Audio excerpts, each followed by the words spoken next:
नमस्कार विद्यार्थी मित्रांनो, अमेझिंग ग्लोरियस या चॅनलमध्ये आपलं स्वागत आहे.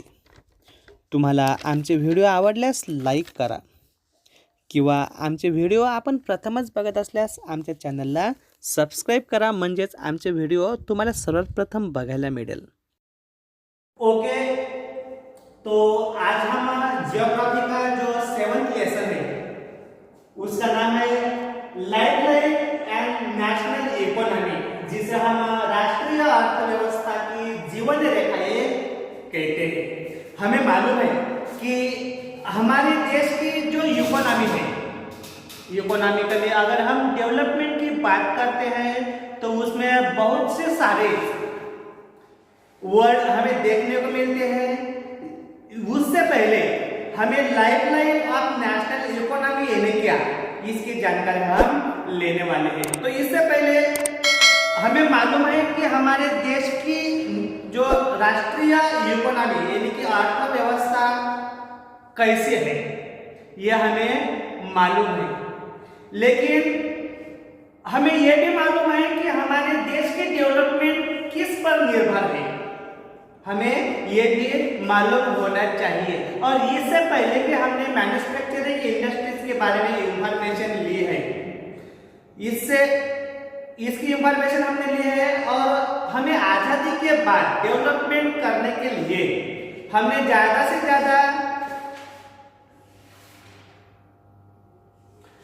मैन्युफैक्चरिंग करने का प्रयास किया है. और मैन्युफैक्चरिंग यानी क्या, इससे पहले हमने देखा है कि ये क्यों बता रहा हूं कि हमारी नेशनल इकोनॉमी ग्रोथ करने के लिए मैन्युफैक्चरिंग ये एक बहुत ही इंपॉर्टेंट थिंग्स है.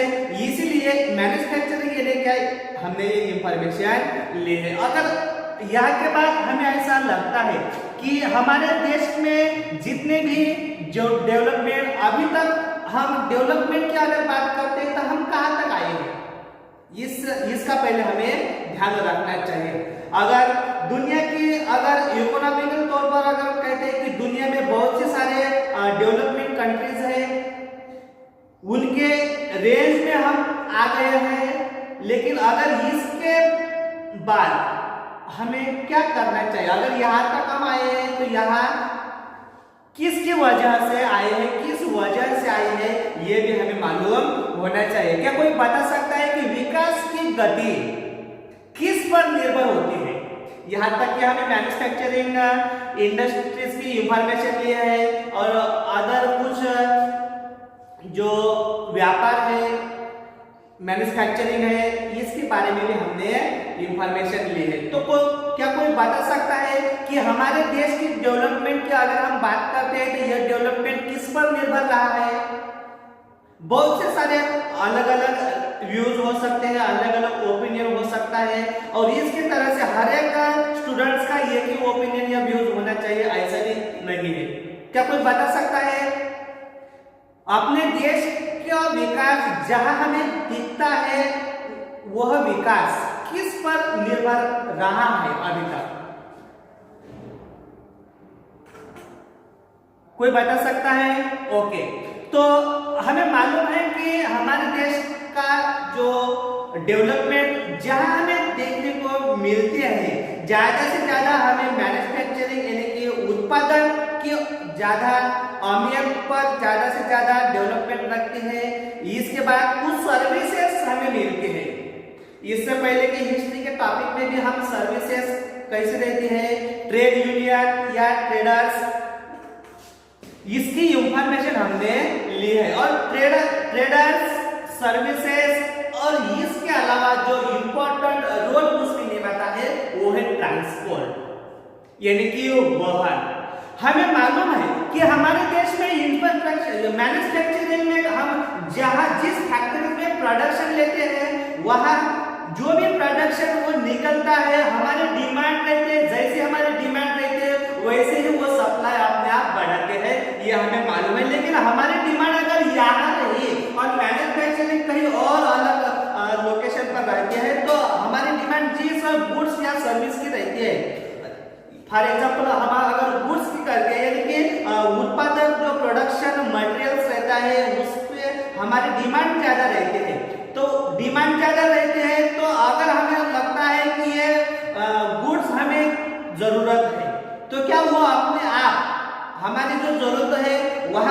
सकते हैं क्या?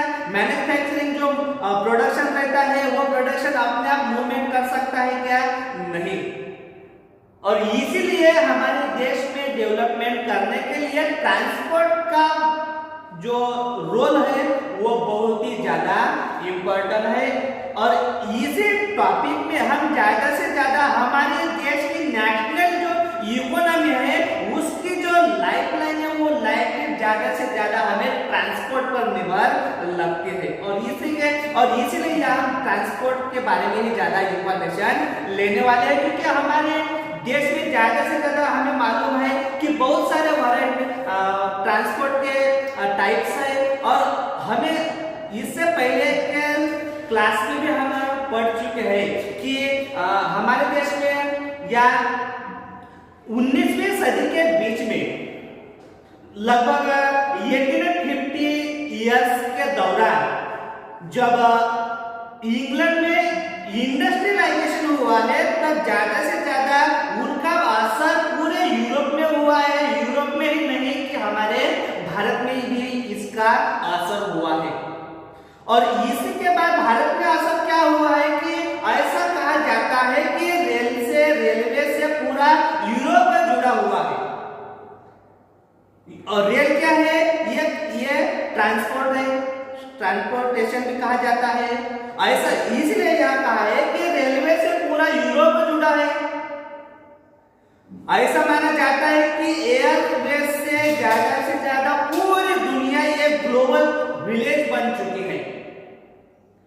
और जो वाटरवेज है ऐसा कहा जाता है कि वाटर के समुद्र के तट पर जितने भी देश है वो जुड़े होने का काम इस वाटरवेज ने किया है। और इसी तरह से हमारे देश की डेवलपमेंट करने के लिए ये जो जिसे हम ट्रांसपोर्ट कहते हैं इसकी इम्पोर्टेंट या आवश्यकता है बहुत ही इसमें लगती है। और इसीलिए यहाँ पे इस तरह से इस टॉपिक में हम जो भी ये ट्रांसपोर्ट के जो प्रकार यहाँ पे बताया है, फॉर एग्जांपल पर वाटरवेज है, रोडवेज है, रेलवे है, एयरवेज है, यानी कि जो यहाँ पर लैंडवेज है, लैंडवेज में पाइपलाइन भी है। हमें मालूम है कि पाइपलाइन के जरिए भी वाटर या ऑयल रहता है वो ट्रांसफर होता है, यानी कि मूवमेंट यह जगह से जब रॉ मटेरियल जहाँ पे निकलता है वहां से कंपनी या फैक्ट्री के तरफ इस तरह से, मतलब हमारे देश में जितने भी वेज है, ट्रांसपोर्टेशन के प्रकार है, ये हमें यहाँ से हमारी डेवलपमेंट की शुरुआत हुई है। और इस टॉपिक में हम यही पढ़ने वाले हैं। देखो यहाँ पे बताया कि हमारे जीवन में हम जितने भी गुड्स या चीजें यूज करते हैं वो ज्यादा से ज्यादा हमारे नजदीक या आसपास या बहुत ही डिस्टेंस पर भी रहते हैं। और इसीलिए यहाँ पर कहा है, देखो यहाँ पर बताया है we use different materials and services in our daily life। मतलब हमारे जीवन में हर रोज के दिन में हम ज्यादा से ज्यादा बहुत ही तरीके के डिफरेंट मटेरियल्स यानी कि विविध प्रकार के पदार्थों या सर्विसेज यूज करते हैं। और इसीलिए यहाँ पे सम ऑफ दिस, और इनमें से कुछ available in our limited surrounding, मतलब हमारे जीवन में बहुत से सारे जो पदार्थ या सर्विसेज का हम जब इस्तेमाल करते हैं तो ज्यादा से ज्यादा हमारे सराउंडिंग में भी वो नजर आते हैं। या while other requirements are met by bringing things from other place, अगर हमारे सराउंडिंग में कुछ नहीं रहती तो अदर प्लेस से भी यहाँ हमें वो ला सकते हैं या मिल जाती है। लेकिन हमारी डिमांड अगर यहाँ रहती है, समझो कि हम जहाँ रहते हैं वहां से हमारा डिमांड रहता है, यहाँ ऐसा समझना चाहिए कि ये हमारी डिमांड लोकेटेड है और हमारी डिमांड कहाँ से, यहाँ से है, लेकिन हमें जो गुड्स या कुछ मटेरियल्स जो हमारी नीड है वो कहाँ निर्माण होता है, तो मैन्युफैक्चरिंग या इंडस्ट्रीज में निर्माण होती है, जिसे हम सप्लाई लोकेशन कहते हैं। और सप्लाई लोकेशन हम यहाँ दे सकते हैं। और इस तरह से यहाँ पे हमारी डिमांड है और यहाँ पे जो वो मटेरियल्स निर्माण होता है, मैन्युफैक्चरिंग होती है, वहां से अगर हम देखते हैं तो यहाँ अपने आप वो मूवमेंट नहीं कर सकता है, अपने आप वो नहीं आ सकता है। और इसीलिए यहाँ पर बताया है कि while other requirement are met by bringing things from other place, यानी कि जबकि कुछ अन्य चीजों की जरूरत हमें दूसरे स्थान की ओर से लाया जाता है। Goods and services do not move from supply location to demand location। यहाँ पे क्या है, ऐसा समझ लीजिए कि ये डिमांड लोकेशन है और यहाँ पे सप्लाई लोकेशन है। यहाँ पे हमारी डिमांड रही तो यहाँ से अपने वो चीज जो है हमारी डिमांड हम जिस चीज से कर रहे हैं वो अपने आप नहीं आ सकती है। और इसलिए यहाँ कहा है कि the movement of this goods and services from their supply location to demand location necessary the need for transport। और इसीलिए हमारी जो डिमांड है वो डिमांड की पूर्ति करने के लिए हमें किसकी जरूरत होती है, ट्रांसपोर्ट की जरूरत होती है। और इसीलिए हमारा इकोनॉमिकली अगर हमारी नेशनल इकोनॉमी की अगर हम बात करते हैं तो ज्यादा से ज्यादा हम कितना भी प्रोडक्शन क्यों न ले, लेकिन वो प्रोडक्शन जहाँ डिमांड रहती है वहां तक पहुंचने का काम कौन करता है, ट्रांसपोर्ट करता है। और इसीलिए हमारे डेवलपमेंट होने के लिए ये ट्रांसपोर्ट बहुत ही ज्यादा इंपॉर्टेंट रोल निभाता है। Some people are engaged in facilities this movement, और कुछ लोग इसमें एंगेज रहने का प्रयास करते हैं, क्योंकि अगर ये सब फैकल्टी या डिपार्टमेंट में अगर वो एंगेज नहीं रहे तो ट्रांसफर अपने आप नहीं हो सकती है। और इसीलिए कुछ व्यक्ति इसको उपलब्ध कराने के लिए संलग्न रहते हैं। इसके अलावा क्या या उनके अलावा ये ट्रांसपोर्टेशन या जो डेली रूटीन है वो शायद पूरी नहीं हो सकती है।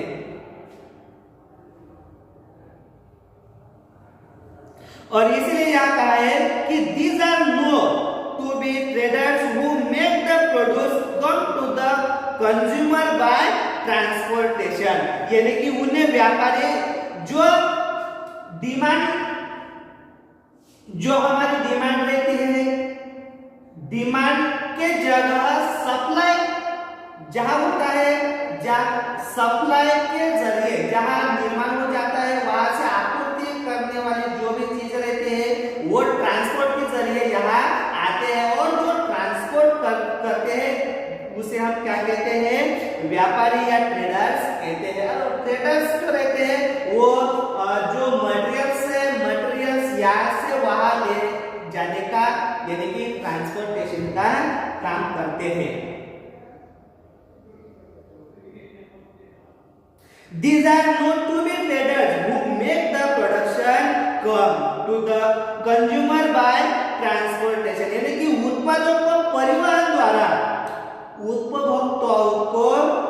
उपभोक्ताओं तक पहुंचाने का वो काम करते हैं। जहां डिमांड ज्यादा है, मार्केट है, उस मार्केट में अगर प्रोडक्शन कितना भी क्वालिटी का अच्छा हो या कितना ही ज्यादा हो, अगर मार्केट में वो प्रोडक्शन पहुंचता नहीं है तो उस प्रोडक्शन की कोई भी अहमियत नहीं रहती है। और इसीलिए उस प्रोडक्शन को मार्केट में लाने के लिए ट्रांसपोर्टेशन बहुत ही इंपॉर्टेंट है।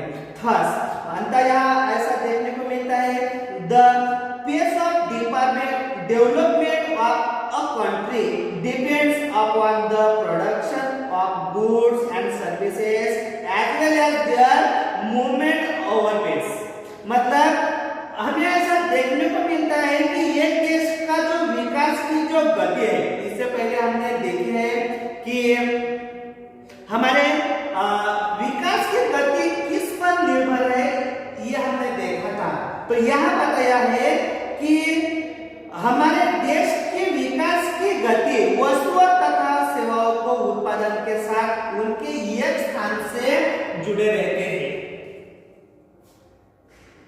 अगर उनकी जो एक स्थान तक वहन की सुविधाएं अगर नहीं मिली तो हमारा जो ट्रेड है वो ट्रेड नहीं चलेगा।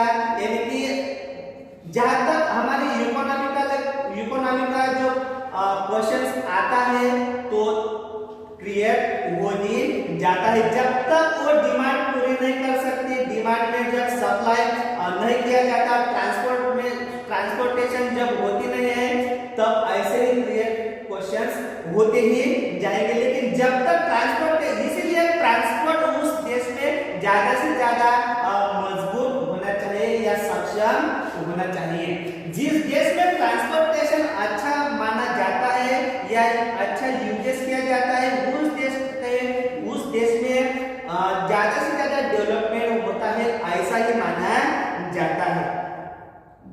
Therefore, efficient means of transport are prerequisite for fast development। मतलब efficient means of transport मतलब क्या होना चाहिए कि हमारा ट्रांसपोर्ट efficient यानी कि सक्षम होना चाहिए। और हर एक देश की जरूरत ऐसे है कि हर एक देश में ज्यादा से ज्यादा ट्रांसपोर्ट अच्छा करने के लिए उस देश का प्रयास जरूर रहता है।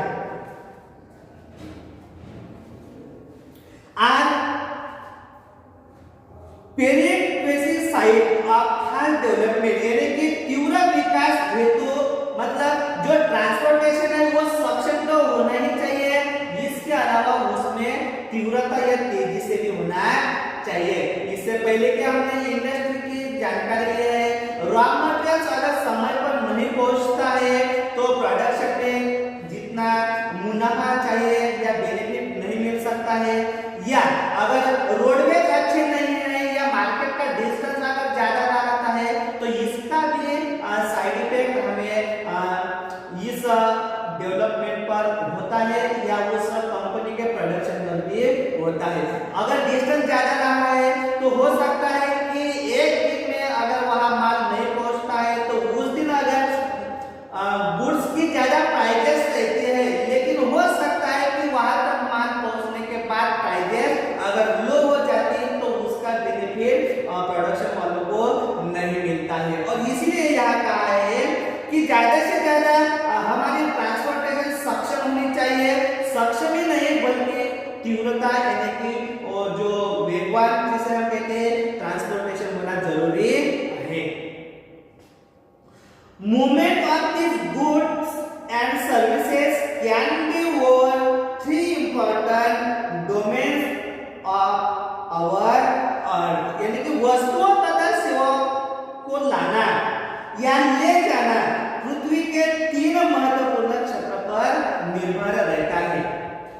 और हमें मालूम है कि दुनिया के कौन से भी देश हो, उस देश में जो ट्रांसपोर्टेशन है इस ट्रांसपोर्टेशन का ही इस्तेमाल किया जाता है, जहां पर हम जिसे लैंड कहते हैं, लैंड यानी कि स्थल, वाटर एंड एयर, ये इसके अलावा जो हम पाइपलाइन में कहा है इनके जरिए ट्रांसपोर्टेशन हो सकता है।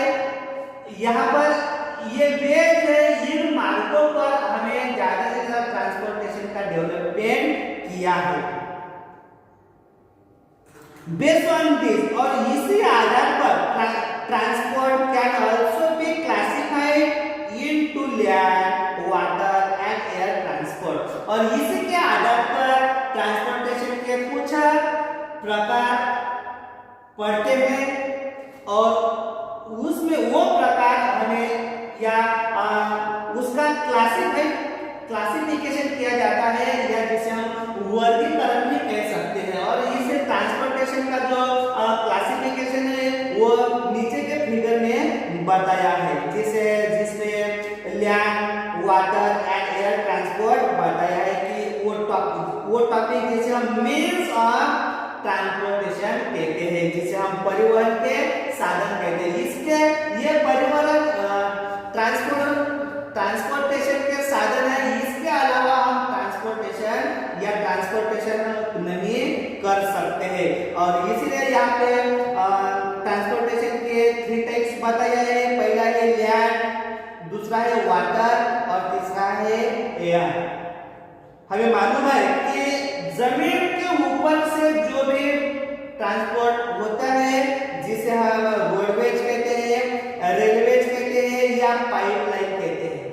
और खास तौर पर इससे पहले क्या हमने देखा है, रोडवेज यानी कि सड़क परिवहन जिसे हम महामार्ग कहते हैं, रेलवे जिसे हम रेल परिवहन कहते हैं, और पाइपलाइन यानी कि जो पाइपलाइन की जाते हैं, पाइपलाइन से ज्यादा जो वाटर सप्लाई किया जाता है, oiling, petroleum, gas etcetera transport किए जाते हैं। खास तौर पे ज्यादा से ज्यादा जो रॉ मटेरियल्स ऑयल रहता है या पेट्रोलियम, डीजल या गैसेस रहते हैं, इनकी ट्रांसपोर्टेशन ज्यादा से ज्यादा पाइपलाइन से की जाती है। और इसीलिए रोडवेज के सिवा, रेलवेज के अलावा पाइपलाइन ये भी लैंड ट्रांसपोर्ट में इसका इन्वॉल्व हो जाता है। इसके बाद वाटर में है, यानी कि वाटरवेज, इनमें से इनलैंड, ओवरसीज यानी कि इनलैंड यानी कि आंतरिक जल परिवहन, और आंतरिक जल परिवहन यानी क्या कि हमारे देश में अगर कुछ रिवर्स रहते हैं या कुछ तालाब रहते हैं, इसमें से ज्यादा वन साइड से अदर साइड तक ट्रांसपोर्टेशन होते रहता है, उसके लिए हम उसी को हम इनलैंड कहते हैं। और ओवर यानी कि समुद्र परिवहन, और जिसे हम इससे पहले के हमने देखा है कि ज्यादा से ज्यादा समुद्र के तटों के पर जो भी जितने भी कंट्रीज है या देश है उनको मिलाने का काम इस वेज ने किया है।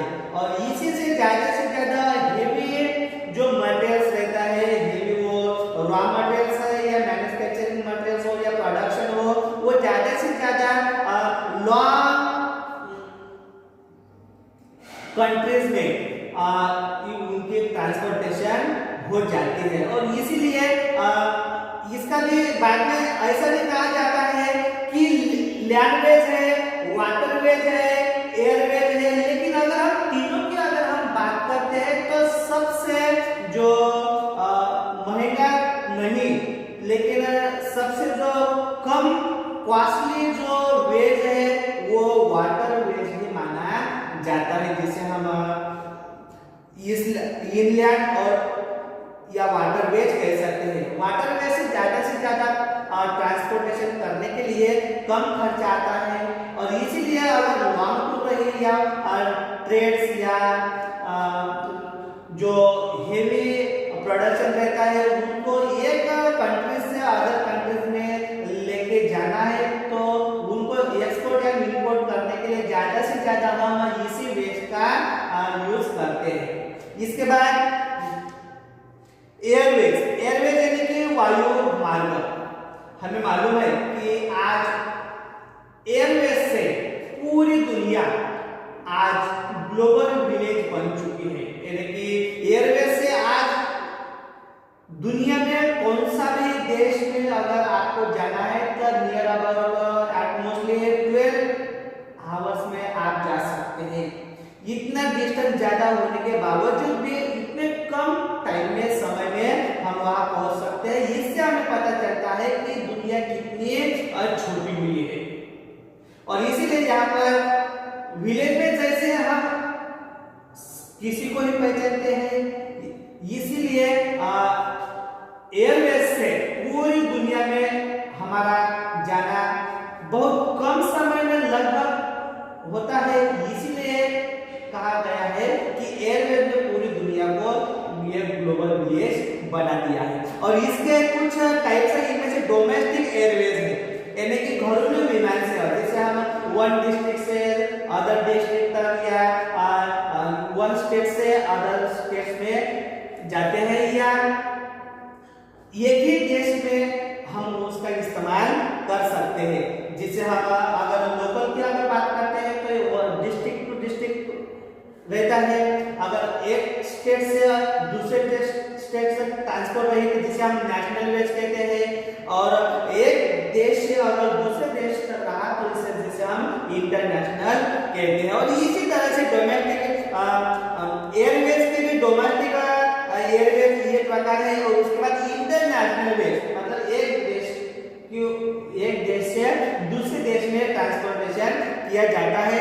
इसके अलावा उसमें कुछ ओनरशिप के तौर पर अगर हम देखते हैं तो इसमें भी कुछ दो टाइप्स हमें देखने को मिलते हैं। इससे पहले भी हमने देखा है कि public sector and private sector, सार्वजनिक क्षेत्र या निजी क्षेत्र, जिसे सार्वजनिक क्षेत्र से पब्लिक अंडरटेकिंग कह सकते हैं, जिसे हम सार्वजनिक प्राधिकरण कहते हैं। और ये में बहुत ही सारे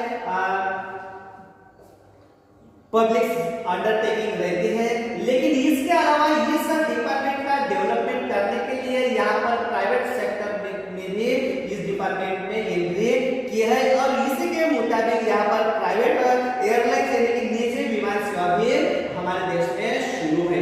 इस तरह से यहाँ पर हमें मीन्स ऑफ ट्रांसपोर्ट यानी कि परिवहन के साधन कौन से है इसकी इंफॉर्मेशन देखने को मिलती है।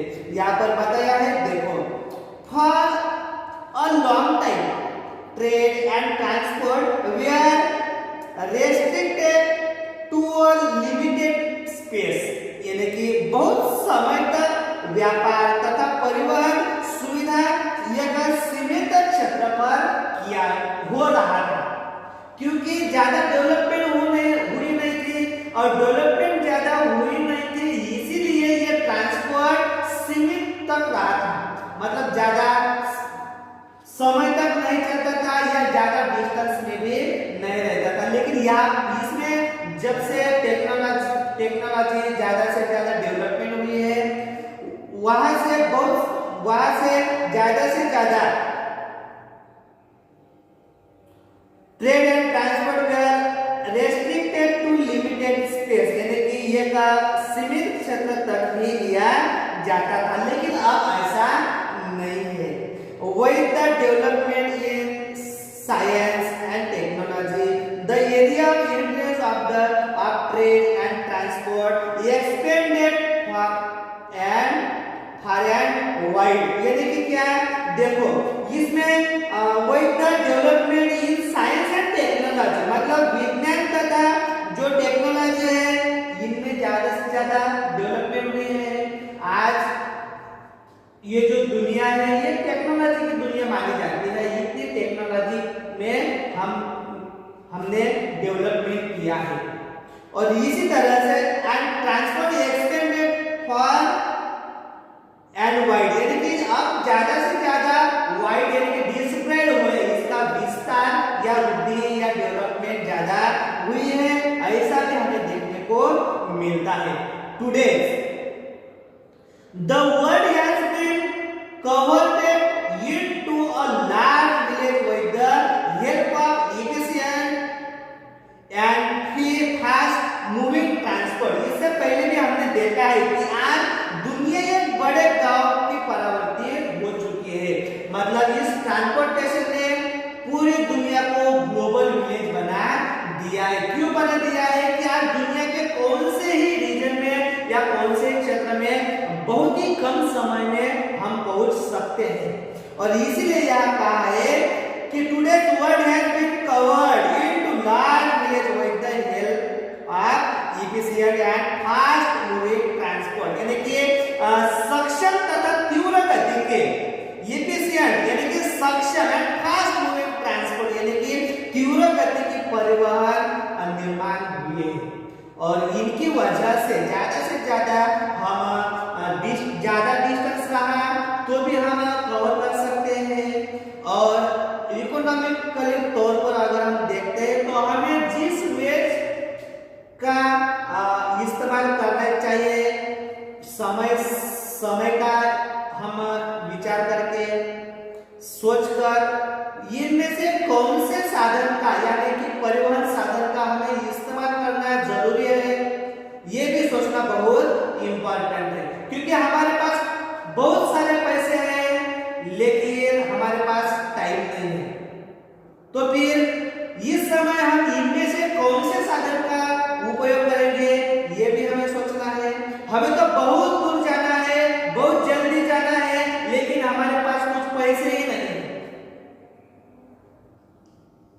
तो फिर किस मार्ग का हम यूज करेंगे, ये भी हमें सोचना पड़ेगा। हमारे पास बहुत टाइम है और हमारे पास पैसे भी बहुत है, तो फिर इनमें से कौन से साधन का हम इस्तेमाल करेंगे, ये भी हमें कंसीडर करना है। अब इस तरह से मतलब समय या पैसों को देखकर हम ये डिसीजन ले सकते हैं कि इनमें से कौन से साधन का हमें इस्तेमाल करना है। तभी यहाँ पे कहा है कि efficient and fast moving transport यानी कि सक्षम तथा तीव्र गति वाले परिवहन यहाँ पे निर्माण हुए हैं। Transport has been able to achieve this with the help of equity यानी कि परिवहन का यह विकास संचार साधनों के विकास के सहायता की ओर से यानी कि डेवलपमेंट कम्युनिकेशन सिस्टम यानी कि यहाँ पे जो development communication equally development communication यानी कि विकास का जो संचार इस साधन पर निर्भर रहता है या संभव होता है। अगर शायद हमारे बीच में इक्वली डेवलपमेंट कम्युनिकेशन सिस्टम अगर नहीं रहती तो हमारा जो डेवलपमेंट था वो शायद नहीं हो सकता था। इसीलिए यहाँ पर तालमेल करना बहुत ही जरूरी था। टुडे इंडिया और इसीलिए यहाँ पर there transport communication and trade are complementary to each other और इसलिए यहाँ पर परिवहन संचार तथा व्यापार एक दूसरे को रिलेटेड रहता है। मतलब एक का अगर डेवलपमेंट होता है तो उसका डेवलपमेंट दूसरे की हेल्प से होता है और दूसरे का अगर डेवलपमेंट होता है तो मतलब एक का विकास नहीं होता तो इन सब के जरिए सबका विकास होता है और इसीलिए ये एक दूसरे पर डिपेंड रहते हैं और इन्हीं वजह से उनका अच्छी तरह से डेवलपमेंट होता है, ये भी हमें दिखाई देता है।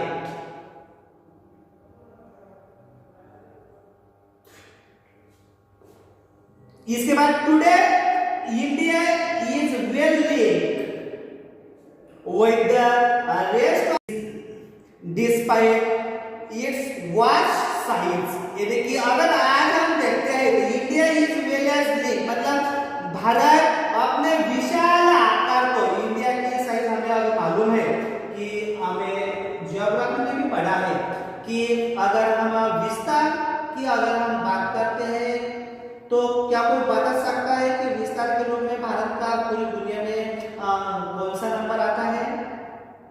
जैसे पॉपुलेशन में हम कह सकते हैं कि इतना नंबर आता है, तो विस्तार के रूप में मतलब जो क्षेत्रफल जिसे हम कहते हैं भारत का क्षेत्रफल के रूप में दुनिया में कितना नंबर आता है, क्या कोई बता सकता है? 7th नंबर आता है।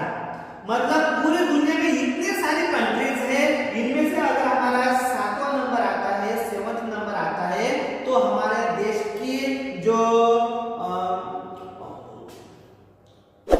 इसीलिए यहाँ पर कहा है कि इज वास्ट साइज मतलब अपने विशाल आकार हमारे देश में देश का है, मतलब ज्यादा से ज्यादा क्षेत्रफल हमारे देश का है। अगर पॉपुलेशन और साइज की अगर हम बात करते हैं तो पॉपुलेशन से बहुत ही कम हमारा क्षेत्रफल है। वो हम अगर कुछ पॉपुलेशन और इसका क्षेत्रफल का अगर कुछ सेंटेंस या कुछ रहा तो उसके बारे में हम बता ही देंगे। देखो लेकिन यहाँ कहा है कि today India is well linked to the rest of the world despite it vast size मतलब भारत अपने विशाल आकार डाइवर्सिटी यानी कि विविधता हमें मालूम है कि हमारे देश ऐसा माना जाता है कि पूरी दुनिया में जितने भी रीजन्स है वो पूरे रीजन हमारे देश में देखने को मिलते हैं। इतनी डाइवर्सिटी हमारे देश में है, वो रिलीजन्स हो या कल्चर हो या लैंग्वेजेस हो या ट्रेडिशन हो, बहुत सारे में विविधताएं हमें वैरायटीज या डाइवर्सिटी हमें देखने को मिलती है। या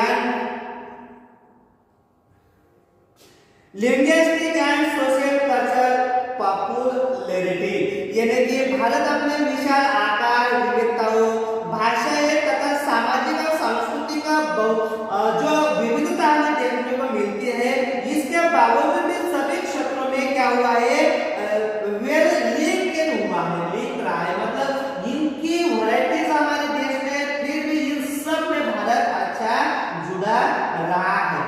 वो किस तरह से, इसकी इंफॉर्मेशन हम अच्छी तरह से, ये जो पैराग्राफ है today's India is well linked, यहाँ से हम नेक्स्ट पीरियड में लेने वाले हैं।